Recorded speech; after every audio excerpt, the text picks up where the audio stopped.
we had the opportunity to discuss the resolution concerning Douglas County School District's culture of individual excellence and inclusion.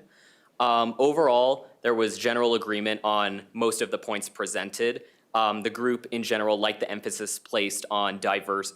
embracing diversity and inclusion placed throughout the policy. However, there were comments made on certain statements that I think that would be beneficial for the board to consider. So on the eighth whereas the school district staff members will thrive in supporting our students and families in an environment where they can freely express views and opinions that may be counter to others' views and opinions and are free from superficial attempts to ascribe group identity characteristics to his or her beliefs, actions, and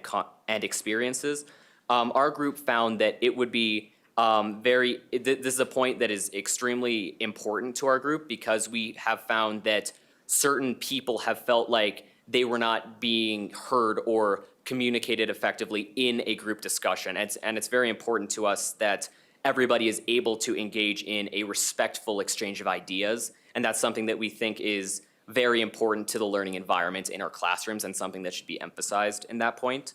And then 2 points below that with number 10, whereas the school district understands and acknowledges that parents or guardians occupy the primary role for establishing their students' core values and beliefs and are integral to every student's academic, social, and emotional growth and success, our group found it very important to emphasize that particularly in middle school and especially in high school, students are going through transitions where they are beginning to define their own identity dependent from their parents, and it's extremely important to acknowledge that at that point, students will begin to as I said, form their own identity independent of their parents' views. So that's something that we found important to emphasize, just the distinct growth that's occurring at that unique stage in their life. And then finally, right below that, the school district is responsible for ensuring behavior, conduct, and interactions between student, staff, and community members are respectful in order to support and facilitate the educational process, and that parents should also engage school district staff in a respectful and collaborative manner.